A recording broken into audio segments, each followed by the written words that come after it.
Andaluces españoles quedan 48 y 48, 96 horas, 4 días, para que esté ya todo el pescado vendido.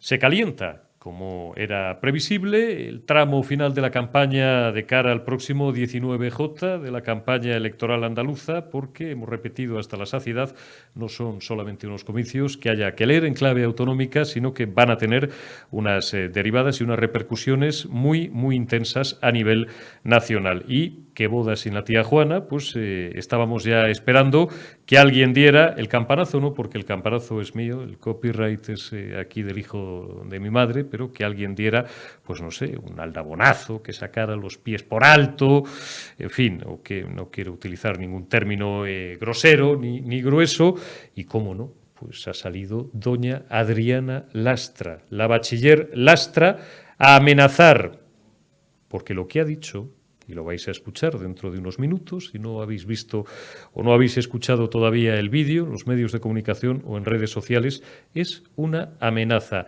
Os lo traduzco al román paladino, al castellano antiguo. Si el lunes día 20 no ha salido en las urnas lo que los socialistas y los comunistas quieren que salga, se van a echar a las calles. Lastra, eso es una amenaza.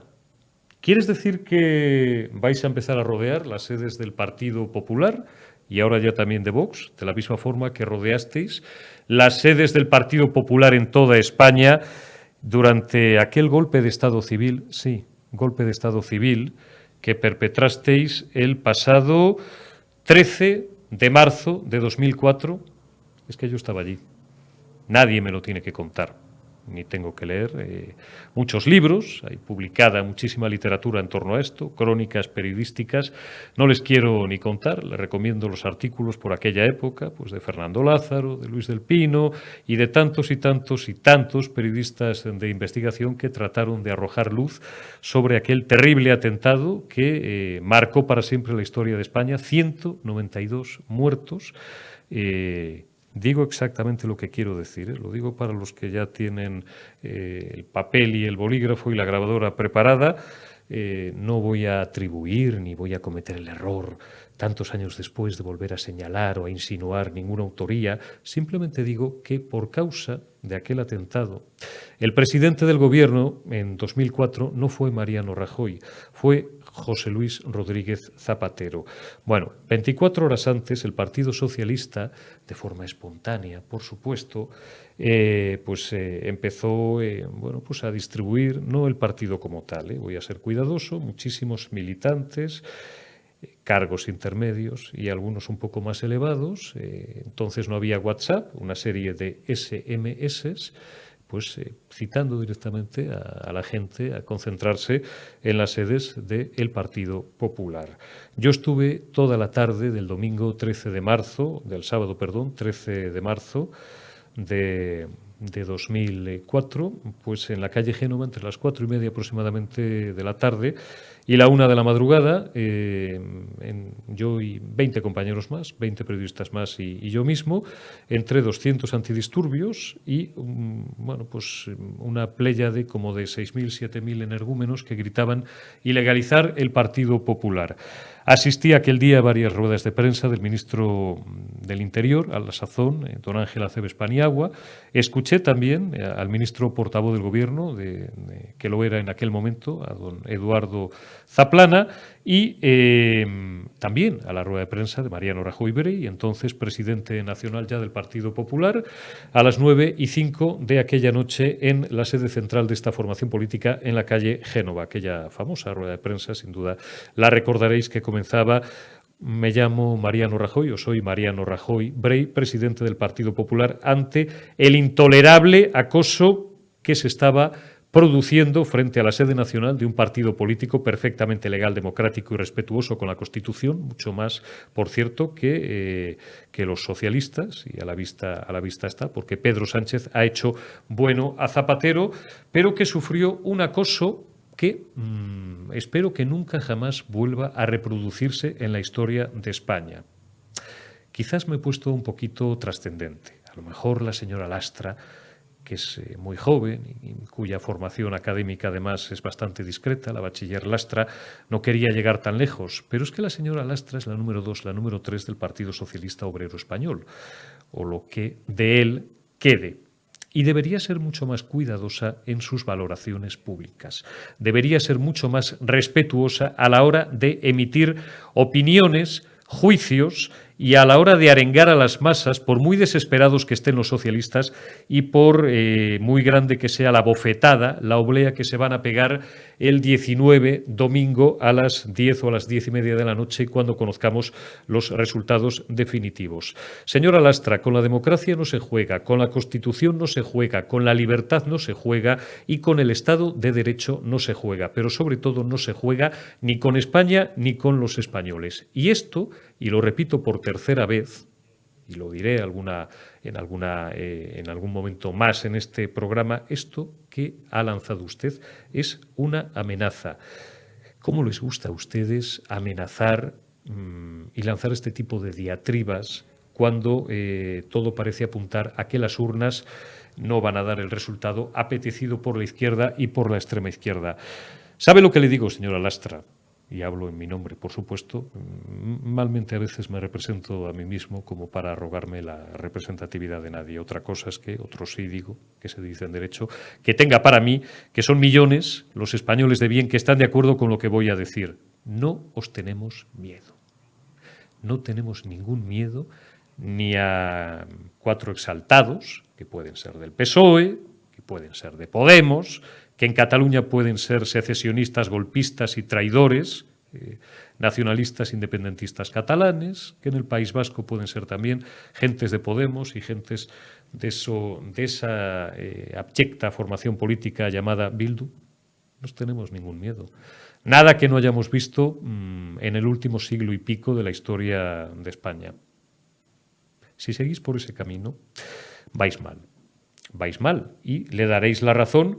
Y yo no quiero en absoluto el seguir calentando el ambiente, ni calentar a nadie, ni echar más leña al fuego, pero como he oído algunas veces, le he oído a otros la frase, me permito el lujo, me permito la libertad de traerla aquí para cerrar este humilde editorial, este campanazo de hoy, miércoles 15 de junio de 2022. Le vais a acabar dando, Lastra, la razón, tú y gentes como tú, queriendo o dando la impresión de que queréis llevar a España y a los españoles al 36, aquellos que repiten ya desde hace algún tiempo, que queréis llevar a España al 36, no os preocupéis, a ver si la vais a llevar al 39. Arrancamos esta retaguardia este miércoles 15 de junio en Periodista Digital Televisión y tenemos el placer de dar la bienvenida por primera vez en este medio y en este programa un buen amigo, Manuel Fernández Ordóñez, que es nada más y nada menos que doctor en física nuclear, es especialista en física de partículas, lo digo bien, ¿no, Manuel? Sí, perfectamente, Eurico. Eres consultor energético, es una de las personas, nunca se puede decir la que más, pero una de las personas que más sabe en España de la luz, de la energía, de estas cosas, de las que últimamente no hablamos casi nunca y con el que vamos a tener el placer de hablar, siquiera sea de una forma somera, de por qué está disparada la luz, de por qué el gobierno nos miente cuando tratan de engañar al respetable diciendo que ha bajado el precio de la luz, que han topado el precio del gas, cuando vamos a ver cómo es mentira. Y antes te tengo que preguntar, Manuel, por tu último libro, En defensa de la libertad. ¿Por qué este libro ahora? Bueno, este libro surge yo creo que de la necesidad de desmontar mitos sobre los que se asientan buena parte de los discursos que hoy calan en la sociedad generalista en temas como la energía, como el medio ambiente y como algunos aspectos de la economía, que son directamente falsos, ¿no? Se asientan sobre dogmas de fe que no resisten un mero análisis de escasos segundos con los datos de la realidad, ¿no? Argumentos sobre que el mundo está cada vez peor, argumentos sobre que la pobreza aumenta, argumentos sobre que cada vez hay más desigualdad. Yo creo que son discursos que hay que refutar. Porque si no, las políticas que estamos tratando de implementar, como se asientan sobre premisas falsas, pues van a dar los resultados indeseados, ¿no?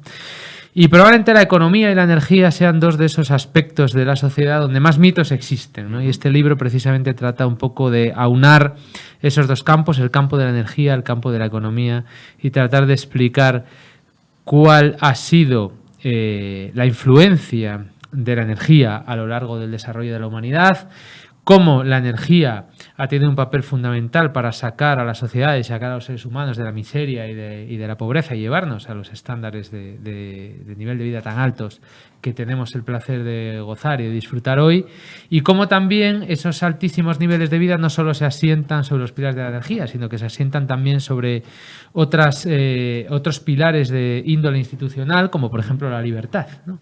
Y por eso el libro se titula En busca de la libertad, el planeta en peligro, ¿no? Porque trata de defender el papel que la libertad juega en la resolución de los conflictos medioambientales que nos tocan vivir hoy en día, ¿no? Sería simplista formular la pregunta de la siguiente manera: la luz sube, la energía sube, los precios suben de una forma desbocada, como desgraciadamente estamos comprobando, porque hay un exceso de intervencionismo.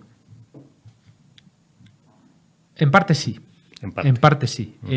No creo que sea el patrón fundamental que nos deriva a estos aumentos tan extraordinarios de los precios de la electricidad en los últimos meses, pero desde luego sí que los sistemas energéticos a nivel internacional, y el español en particular, son sistemas altísimamente intervenidos. Altísimamente intervenidos.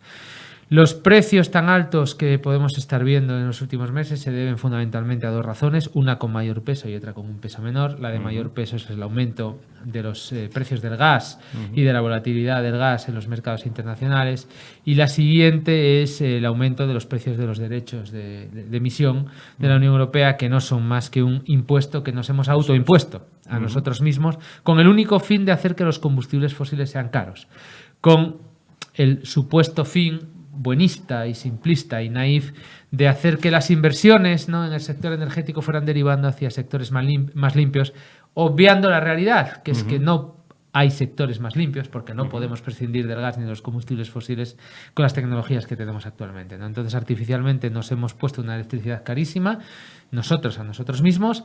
En paralelo, pues ha habido una invasión de Rusia a Ucrania que también ha hecho explotar los precios de los gases, y esto es lo que estamos viviendo hoy en día, fundamentalmente. Te lo pregunto de otra manera. Hay un exceso de propaganda y un exceso de ideología, hay un exceso, bueno, pues de recurrir, por ejemplo, a tópicos manidos como que hay que salvar el planeta, sin que nadie cuestione a estas alturas ya asuntos como el cambio climático y demás, para justificar, bueno, pues una mala praxis, y todo lo que estás explicando. Los gobiernos, y en particular el gobierno de España, abusan demasiado de estos mantras para justificar su propia idiocia a la hora de gestionar, pues, lo que sería una política energética o industrial, si me apuras, coherente. Sin ningún género de duda. Por ejemplo, el gobierno de España, en un error que se pasará a los anales de la historia, como está pasando el mismo error a los anales de la historia del gobierno alemán, la decisión de prescindir de las centrales nucleares que tenemos en España, que funcionan de manera excelente, que son referencia en seguridad y en eficiencia a nivel internacional, que producen el 22% de la electricidad de España, y pretender que esas centrales nucleares se cierren únicamente por motivos ideológicos, y que prefiera el gobierno de España tener centrales de gas a tener centrales nucleares que no emiten CO2, y que todo esto además intenten vendértelo como que lo hacen por el clima, pues tiene difícil encaje racional si el argumento único y exclusivo que hay detrás no es puramente ideológico. Por lo tanto, sí, el gobierno de España utiliza estos mantras ideológicos para tratar de colarnos una política energética que lo único que va a generar es más pobreza, más dependencia exterior y precios de electricidad más caros. Tú eres experto, entre otras muchas cosas, por ejemplo, en tratamiento de residuos, ¿no? Y ahora me has llevado el toro de nuevo al caballo.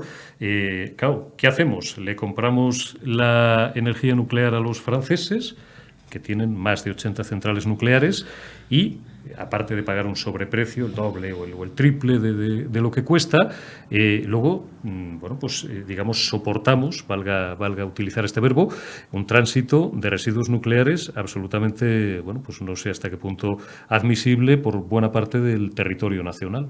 ¿Esto es así? Bueno, los residuos... estos días pasa una cosa muy curiosa. que con la medida recientemente tomada por la ministra, que entra en vigor hoy, ayer se hizo la primera subasta, pero entra en vigor hoy, del tope del precio al gas, lo que está pasando es que como la electricidad en España es más barata, porque hemos subvencionado el precio del gas, estamos exportando más que nunca. Los franceses están comprando la electricidad barata a nuestra costa, que pagamos nosotros de nuestro bolsillo. Y luego la van a revender más cara. Entonces, esto es un sinsentido, ¿no? Es un sinsentido absoluto. Con el fin de bajar la electricidad en España, que no está bajando, puede que esto sea un efecto transitorio porque estamos en plena ola de calor y hay un aumento de la demanda y hay una bajada de la producción renovable. La verdad es que puede que sea un efecto transitorio. Tenemos que esperar unos cuantos días más para ver los efectos a medio plazo de esta medida tomada desde el Ministerio. Pero la realidad es que los 2 primeros días está siendo un auténtico fracaso, ¿no? Porque tenemos precios más altos que los de la semana anterior, por ejemplo. Y además estamos subvencionando la electricidad de Francia y estamos subvencionando la electricidad de Portugal. O sea, que nos estamos haciendo un pan con unas tortas. Sin embargo, el gobierno nos miente, me lo explicabas antes de comenzar esta entrevista, y se esfuerzan en que cale el mantra en las últimas 48 horas de que han tenido, es decir, la medida ha tenido éxito y estamos pagando la luz más barata. Es mentira. Bueno, ayer después de la subasta energética y cuando salió el precio del pool a 160 y algo euros el megavatio hora, Podemos sacó un tuit vanagloriándose de que la luz había bajado un 22%. Cuando con el mecanismo que han hecho ahora, digamos que el precio de la luz se divide en el precio del pool, más luego hay un mecanismo de ajuste. Cogieron solo el precio del pool, le quitaron el mecanismo de ajuste y nos dijeron, ¿veis? Ha bajado la luz. Claro, cuando le metes el mecanismo de ajuste y metemos todo, resulta que la luz había subido 10 euros con respecto al día anterior. Por lo tanto, ya no es que reescriba la historia del pasado, es que reescribe la historia en tiempo real, porque la luz sube 10 euros y ellos te están diciendo que ha bajado un 22%. Entonces, como están completamente fuera de la realidad. Entonces, como están completamente fuera de la realidad, pues es difícil tomar decisiones que solucionen algún problema, porque como no reconocen los problemas, pues es difícil encontrar la solución. Y en las próximas horas, según he leído por ahí, es previsible que llegue a los 178, 180 euros el megavatio hora, o que incluso en los próximos días, o en las horas pico, ¿no? Creo que lo digo bien, supere de nuevo los 200 y hasta los 220 euros. Bueno, para mañana ha salido el precio medio de 171 euros. El pool, cuando se le mete el mecanismo de ajuste, el precio medio de mañana es de 258 euros megavatio hora, y en las puntas pues no lo he mirado, pero estaremos rozando los 300 casi seguro. No lo he mirado, lo miramos ahora mismo si hace falta. Pero... O sea, todo un éxito, ¿no? del gobierno. Pero es cierto, insisto, estamos en una ola de calor, hay poca producción eólica y han entrado más centrales de gas. Pero hay una cosa que es de primero, es que esto es de primero de subvenciones, ¿no? Y parece mentira que ellos, que son los reyes de las subvenciones, no lo tengan claro. Cuando uno subvenciona un bien, ¿qué es lo que pasa con ese bien? Que aumenta la demanda, o sea, cae de cajón, ¿no? Y aumenta el Entonces, precio. si tú estás subvencionando el precio... Porque el tío que suministra o que vende ese bien, inmediatamente absorbe esa subvención y aumenta el precio. Claro. Tú subvencionas el precio del gas, pues inmediatamente va a haber más demanda de gas. Y esto es lo que está pasando. Están entrando centrales de gas que son menos eficientes que las que entran con normalidad en el pool. Están entrando centrales de gas, estamos batiendo récords de producción de gas de los últimos, no sé, 8 o 9 años, ¿no? Claro, cuando tú subvencionas algo, aumenta la demanda de ese algo, que cae de cajón. Por lo tanto, estamos teniendo un problema de lucha contra las emisiones, de lucha contra el cambio climático. Queremos reducir las emisiones, nos dicen que hacemos todo esto por el clima y resulta que adoptas una política que lo único que hace es aumentar la quema de gas. No sé, parece todo un poco kafkiano. Me chivan que en los últimos días, Manuel, o en las últimas horas, las grandes eléctricas están recurriendo al agua, para que nos entienda todo el mundo, para intentar depender menos del gas. Explícanos esto en cristiano. Bueno, no estoy al tanto de eso, no he mirado los datos. Lo que es cierto que estamos en verano, mucha agua no debemos tener. Y además en verano entran otra serie de parámetros en juego, como por ejemplo hoy hay que mantener el caudal en los ríos, porque llueve poco en verano, con lo tal hay que reservar cierta agua de los pantanos, no podemos estar haciendo tanto bombeo, ni estamos soltando tanta hidroeléctrica para producir, y todo eso se junta y claro, da esta tormenta que estamos viviendo a la día de precios altísimos, ¿no? Es de esperar que si uno pone un tope al precio del gas, el precio del mercado mayorista baje. es de esperar. Pero van 2 días y no está sucediendo. ¿Por qué han tardado tanto, Manuel, en legislar 3 años y pico? A mí me han contado historias para no dormir, sin hacer sangre, tampoco porque el objeto de esta entrevista es más técnico, más económico y más desde el punto de vista de un analista energético, de los mejores que tenemos, y no tanto político. Pero a mí me contaban hace no demasiados meses que doña Teresa Rivera, fascinada por algunos, no vamos a dar nombres, pero piensen en alguno de los CEO de las empresas más importantes que están en la mente de todos, fascinada, digo, por los cantos de sirena que le hacían llegar. Ha estado 3 meses prácticamente sin hacer absolutamente nada. Hablabas antes de los derechos de emisión, de estas subastas estrambóticas que tienen lugar en Bruselas y que, bueno, pues nos dejan a los pies de los caballos porque además, intento seguir haciéndolo fácil, la parte que más pondera precisamente en el mix es la última parte que se ha incorporado a ese mix y la más cara. Y el gobierno, por lo que me dicen, en 3 años no ha hecho absolutamente nada y de repente le han entrado las prisas y las urgencias. Bueno, primero hubo una lucha muy grande contra el mercado marginalista. Eso es. ¿No? Que empezó con Filomena.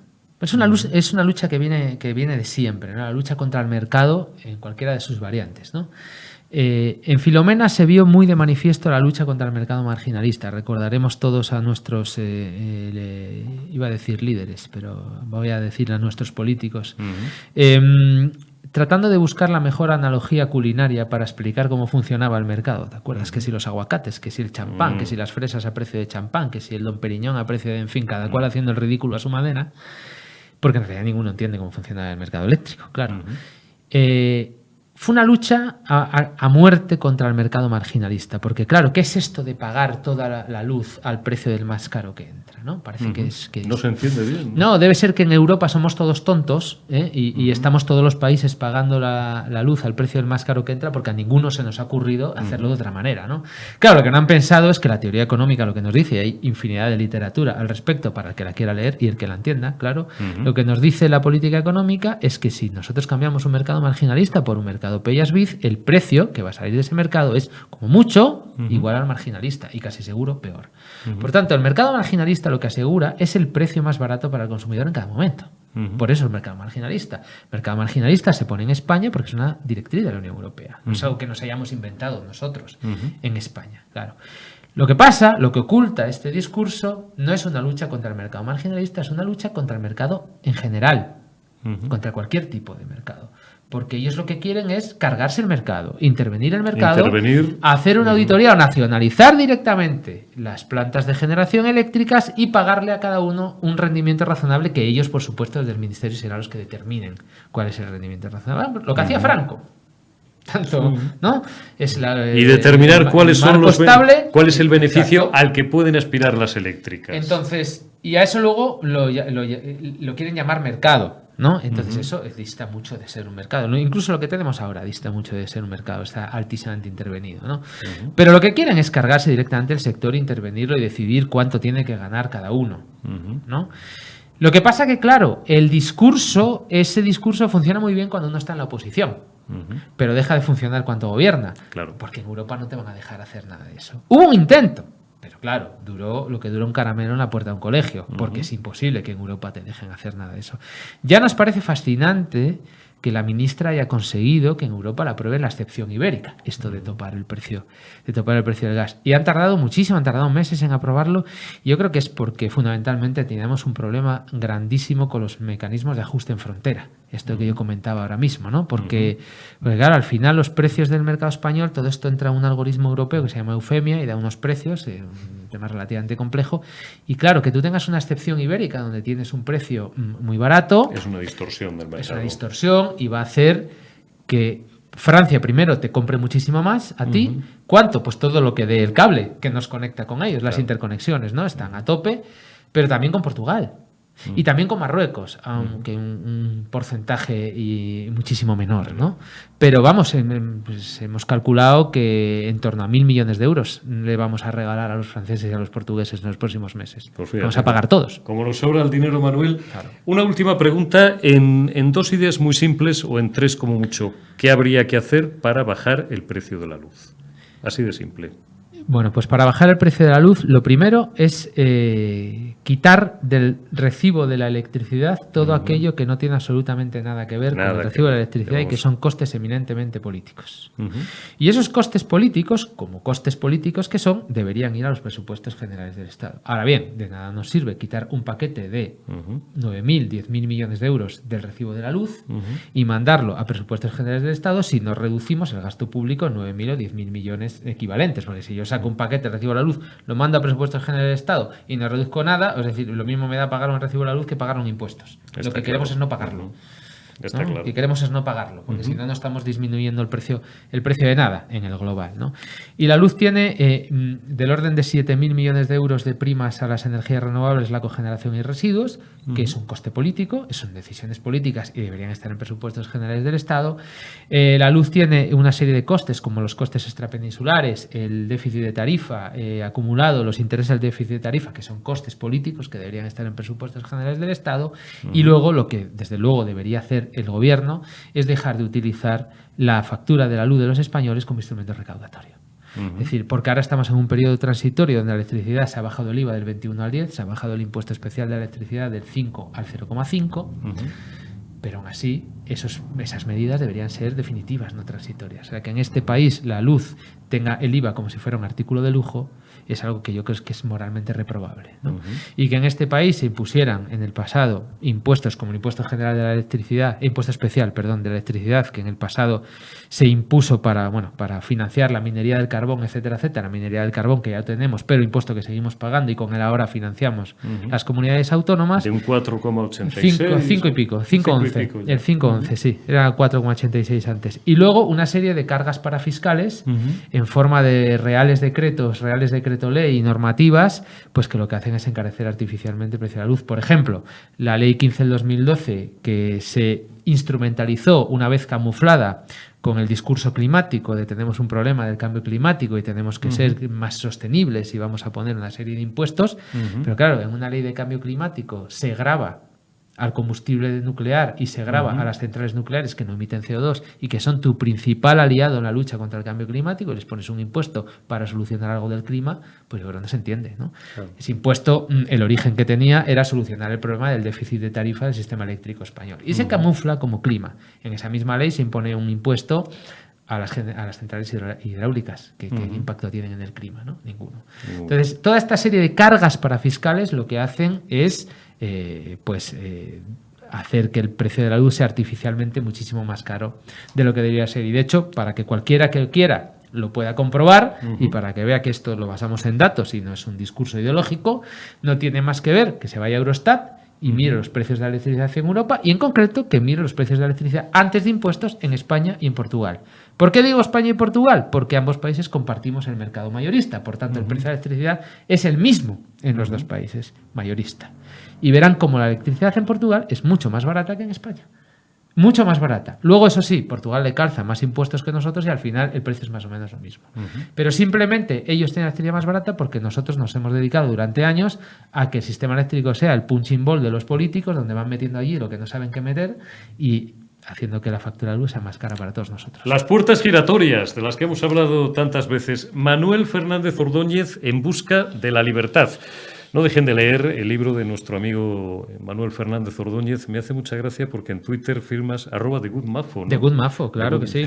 Porque había otro Fernández Ordóñez, sí, ¿no? Que era gobernador del Banco Central. Del Banco de España. Que luego digan que la banca también es el capitalismo salvaje de la banca, ¿no? Sí. Yo creo que es el sector más intervenido después del eléctrico. La banca, pues si la banca es más pública, que es objeto esto de otra conversación. En busca de la libertad, Manuel Fernández Ordóñez, buen amigo. Ya ven ustedes, pues una enciclopedia, ¿no? Cuando tengan una duda acerca del precio de la energía y de la luz, pues recurriremos en más de una ocasión, siempre que tenga bien regalarnos unos minutos, a nuestro amigo Manuel Fernández Ordóñez. Gracias por habernos acompañado, Manuel. Muchas gracias, Eurico. Todo un placer. Continuamos. Manuela Cañadas, muy buenas noches. ¿Cómo estás, amiga? Buenas noches, muy bien. ¿Y tú? Pues sufriendo los rigores del calor, deseando irme de vacaciones. Yo creo que es ya cansancio acumulado, Manuela. Oye, Armengol va a tener que doblar el espinazo porque va a tener que, como hemos informado en las últimas horas en Periodista Digital, acatar la sentencia y al menos el 25% de las horas en la lengua oficial del Estado español, que es el español. Todos los españoles tienen la obligación de conocerla y el derecho a usarla. Esto viene de que ha habido más de 100 familias que han llevado a los tribunales este asunto y doña Francina, pues afortunadamente no está por encima de la ley, Manuela. Bueno, vamos a ver, porque está claro que desde Hablamos Español, que tiene una labor con este tema, que tenemos que alabar todos y dar las gracias que no cejan en su empeño de conseguir que el idioma español se hable en todas las comunidades y se estudie. Pero bueno, piensa que aquí Armengol se cree impune, como todos los progres de extrema izquierda y todos los nacionalistas con Z. Y vamos a ver qué se inventa. O sea, realmente aquí se estudia hasta el 100% en catalán, no se toca una asignatura en castellano. Este 25% que ahora por ley se les puede exigir porque han ido al Tribunal Superior de Justicia, a lo mejor lo hacen en la hora del patio. Esto va a ser la asignatura, una de las asignaturas, la hora del patio, o lo van a poner en gimnasia, es decir, no en asignaturas troncales donde realmente los niños van a aprender lo que es su idioma en millones de casos. Ya no solamente aquí, miles, sino en millones de casos, juntándonos Cataluña, Valencia y Baleares, donde se han vulnerado todos los derechos y libertades de padres y alumnos en estudiar y hablar en su lengua materna, que es el castellano, el español.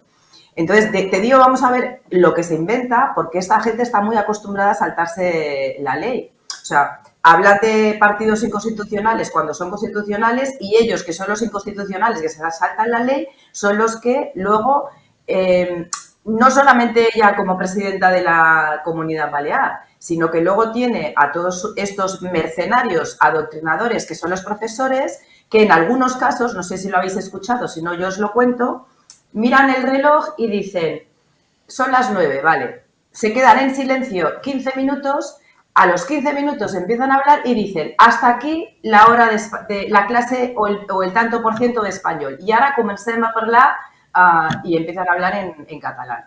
O sea, esto es la dictadura lingüística, la imposición lingüística a las que nos tienen acostumbrados y que desde el Estado se sigue financiando a esta gentuza. Está meridianamente claro. Hablamos un poquito de, aunque tú y yo ya hemos charlado largo y tendido acerca de cómo están las cosas en esa carrera electoral en Andalucía. Bueno, hay muchas novedades, pues cada día surgen liebres nuevas, cortinas de humo para despistar al respetable, etcétera, ataques, invectivas, que de verdad cada día me dan más pereza, por no decir más asco, las cosas como son, como ciudadano, pero dentro de esa pereza y ese asco, sin duda en las últimas horas, y creo que no soy el único, hay millones de españoles indignados también, se lleva la palma doña Adriana Lastra. Si tienes, Omar, preparado el vídeo, vamos a escuchar, por si alguien todavía no ha visto, lo que ha dicho la número 3 del Partido Socialista Obrero Español, del Partido Sanchista, en las últimas horas. Compañeras y compañeros, sobre todo compañeras, hace 4 años, cuando se supo el resultado electoral, hubo una convulsión en Andalucía.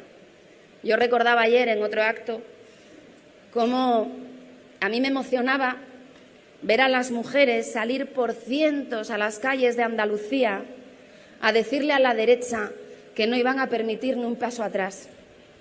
¿Sabéis lo que tenemos que hacer para que eso no vuelva a suceder? Votar en masa al Partido Socialista Obrero Español. Eso, para no tener que salir el lunes, salimos el domingo a votar. Os lo traduzco. La izquierda no va a aceptar democráticamente el resultado de las urnas en la noche del 19 de junio. La izquierda va a salir a las calles. tiene gracia que lo diga la señora Lastra, que no las ha visto más gordas en su vida y que solamente ha cerrado un puño para una cosa que no voy a reconocer porque aunque no estamos en horario infantil, me parecería poco decorosa. ¿Esto es una amenaza, Manuela? ¿Qué van a empezar a hacer? ¿Quemar iglesias? ¿Se van a ir a las sedes de Vox y del Partido Popular, como ya hicieron cuando aquellos atentados de Atocha, casi 200 muertos para que el señor Zapatero llegara al poder? Sí, digo lo que quiero decir, es que yo estaba allí, es que yo lo viví. Llevo 20 años peleándome con muchísima gente, pero es que a mí el 11M nadie me lo tiene que contar. Por tanto, me ha sonado doblemente a chino estas declaraciones de doña Adriana Lastra. Manuela, ¿nos quieren meter miedo? A mí, que me lo meta esta paisana, me causa un poco de risa. Si lo empiezan a decir otros, me preocuparé más. Me has quitado la sonrisa y la ironía que tenía para empezar con el 11M, que no tiene ni pizca de gracia. Claro. Pero yo es que le quería decir a este lastre de la sociedad, señora Lastre, las mujeres nunca han estado tan poco defendidas, indefensas y con tan pocos derechos y libertades como ahora. Pero no solo las mujeres, sino todos. Todos. Y en todos está incluido todos y todas. A ver si aprendemos a hablar, que yo sé que no ha terminado su graduado escolar, pero que ha tenido muchos años para formarse. Porque hay muchas personas que no han podido formarse por tener que trabajar y ayudar en sus casas, pero luego han tenido la voluntad de leer o de sacarse otro título durante todos los años que usted ya tiene y bastantes. Entonces, ¿esto qué es? ¿Una amenaza? Porque los de Vox no tenemos ningún miedo, pero vengan de uno en uno. Nos vamos a enfrentar de uno en uno y vamos a dialogar que no saben. Porque ya lo de agredir, ya sabemos que tienen a sus propios matones, ya lo han demostrado. Pero esto pasa, ¿sabes por qué, Eurico? Por tantos años de vivir arrodillados ante el miedo de estas personas. La ingeniería del miedo ha funcionado muchísimo, ha funcionado muy bien, pero es que aquí ya hay un partido que ni se arrodilla, ni tiene miedo, ni estas mamarrachas nos representan, ni nos van a decir lo que tenemos que hacer como mujeres, ni como nada. O sea, aquí se habla de personas en este país. Y si las personas votan en democracia y sale un partido como Vox, o quieren votar al PP y a Vox que puedan pactar, esta señora tiene que irse a su casa y callarse, que ya tendrían que haber dimitido por miles de cosas que han pasado en estos 3 años o 4, que se está haciendo muy larguito ya. Y con todo lo que han robado, lo único que tiene que hablar es de cuándo devuelven el dinero robado a todos los andaluces y por ende a todos los españoles. Amenazar no tiene que amenazar a nadie. Y la alerta antifascista son los fascistas del siglo XXI. Y yo lo que no entiendo es que no ha ido la Fiscalía, ya la ha denunciado, o la Policía Nacional y la Guardia Civil a detenerla, porque esto es una amenaza en toda regla. Y ya está bien. O sea, es que no nos tenemos por qué sentir ni representados por esta gente, que es una banda criminal y corrupta, ni tenemos por qué aguantar que nos vayan amenazando o agrediendo en cada carpa que se monta, en cada acto. Que yo le preguntaría a este lastre, ¿puede su jefe salir a la calle por España paseando sin que cierren un pueblo entero y sin que le pongan 200.000 personas de seguridad? ¿Puede nuestro presidente Abascal, futuro presidente de España, salir a la calle y que la gente le bese y le abrace? Sí, pues ahí está la respuesta. Los españoles no os quieren, iros ya y dejar de montar el pollo y de quemar las calles, que sois terroristas callejeros. Dejadnos en paz, suscribo de la cruz a la letra, de la cruz a la firma, las palabras de Manuela Cañadas. No tenemos miedo a la izquierda. No tenemos miedo. Ellos son los que tienen miedo a la democracia y sobre todo a la libertad. Manuela Cañadas, muchísimas gracias, amiga, siempre es un placer. Cuídate mucho y hasta la semana que viene. Muchas gracias, Eurico, igualmente. Gracias y un fuerte abrazo. Y terminamos ya, vamos embocando la recta final de este programa con el último invitado de esta noche en la retaguardia en Periodista Digital Televisión, don Carlos Lacaci, analista político, fino observador de la realidad y de la vida de España y sobre todo abogado y jurista y de los buenos. Don Carlos Lacaci, muy buenas noches. Muy buenas noches, Eurico. ¿Cómo estás, Carlos? Asustado, ¿no? Muy bien. Aparte de acalorado, me imagino. Porque hoy tengo otro aparato que he tenido que improvisar para conectarme. Bueno, no pasa nada. Nos vamos sobreponiendo a todas las trampas que nos pone la técnica. Oye, Carlos, te voy a entretener muy pocos minutos porque te he sacado de una cena familiar y vamos a ir muy rapidito. Terminaré preguntándote por Andalucía, por tu impresión sobre los últimos compases de esta campaña, pero antes, en tu condición de abogado y de jurista, no puedo evitar preguntarte si tienes por ahí ya el pantallazo, Omar, te agradecería que nos lo pusieras a plena pantalla, por una iniciativa del Ministerio de Justicia. Los antecedentes penales pueden ser un problema a la hora de obtener la nacionalidad española, sacar o renovar permisos de residencia. Aquí te explicamos, dice el Community Manager del Ministerio de Justicia, aquí te explicamos paso a paso cómo solicitar la cancelación de antecedentes penales. No les he dado ni una visita porque me parece completamente indigno. Esto en Roman Paladino es que les van a limpiar todos sus delitos. No quiero ponerme muy duro, quiero que seas tú quien expliques esto, que si es lo que parece, a mí me parece una aberración. Bueno, Eurico, lo que es desde mi modo y desde mi punto de ver, desde mi visión personal e incluso profesional, es una cuestión muy mal enfocada e inoportunamente sacada de una cuenta pública, que es la del Ministerio de Justicia, pues que pagamos todos los españoles. Y me explicaré. Vamos a ver, el tema de fondo, lo que es cancelar antecedentes penales, no es que sea un invento ahora de este gobierno ni de los socialistas, porque esto ya estaba previsto, pues incluso desde el Código Penal de 1995, y que incluso el gobierno del Partido Popular, en una reforma que hubo en 2015, suavizó aún más las condiciones para cancelar antecedentes penales sin tener que tener preceptivamente el informe del juez, de su señoría, en este sentido, y además sin que los condenados tuvieran que haber abonado las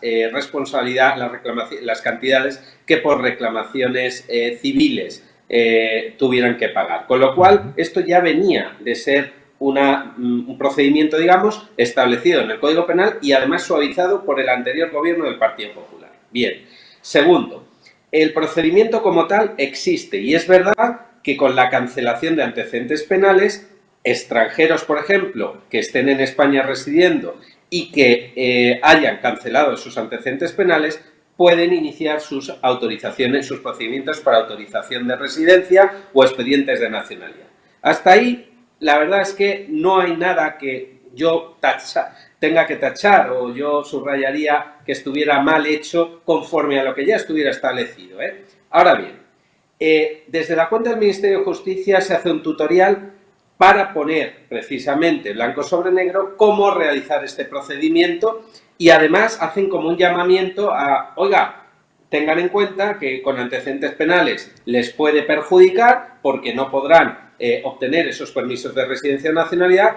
Yo, Ministerio de Justicia, les explico y les facilito, digamos, la información para cancelarlo. Y aquí es donde yo digo, vamos a ver, esto está en la parte de los derechos, ¿no? Bien, derechos de los ciudadanos, en este caso extranjeros en España, condenados con penas de prisión, ¿no? Por delitos cometidos. Bien, bueno, pues, ¿dónde están las obligaciones? Quiero decir, si a mí el Ministerio de Justicia en este tuit, que me parece, como digo, inoportuno, hubiera puesto un catálogo de obligaciones, un tutorial de obligaciones, véase, señores extranjeros que estén residiendo en España de forma regular o irregular, que sepan que si tienen o cometen delitos en España, pues las consecuencias son X. Por ejemplo, que no pueden renovar sus permisos de residencia o que no pueden obtener el expediente de nacionalidad. Por tanto, como obligación, oiga, no cometan delitos en España, ¿no? Bien.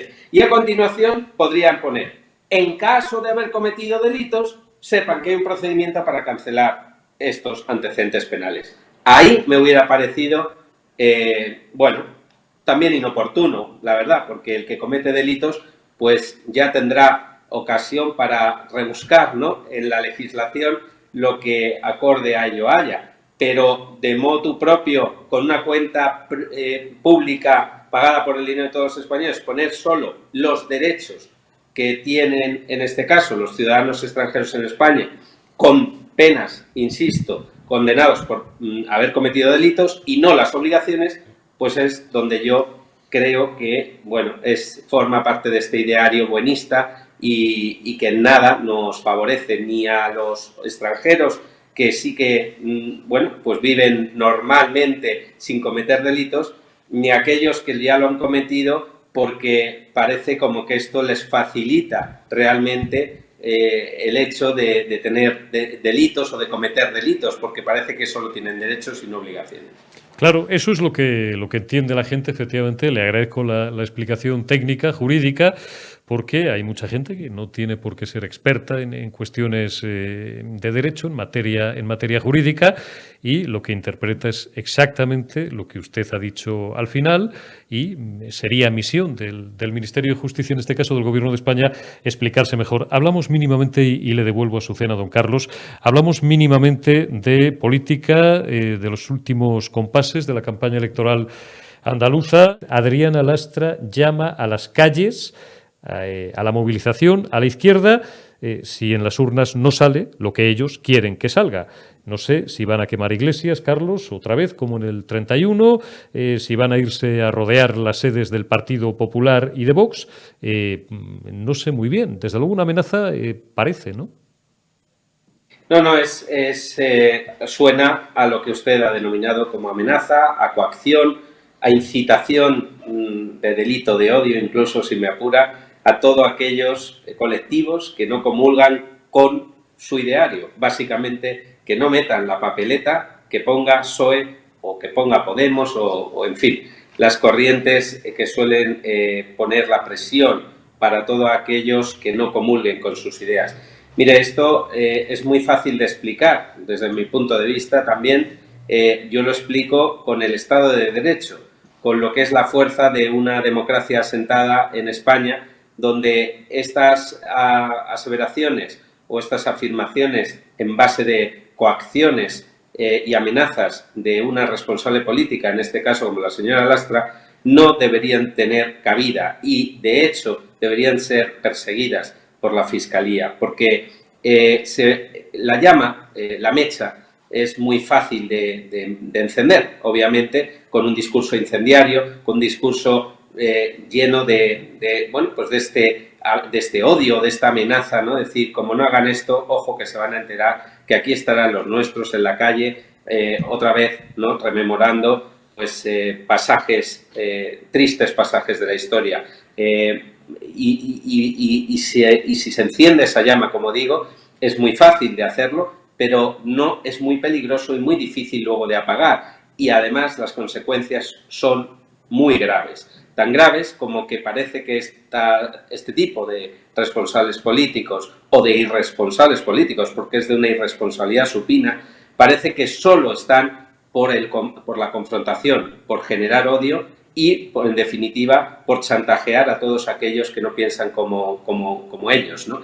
Es grave, insisto, desde mi punto de vista, yo no sé si es un presunto delito o no, eso lo tendría que dirimir la justicia, pero a mí me parece lo suficientemente grave como para que la propia Fiscalía la llame a una declaración y persiga esas palabras cargadas tan de odio y tan de presuntas amenazas y coacciones.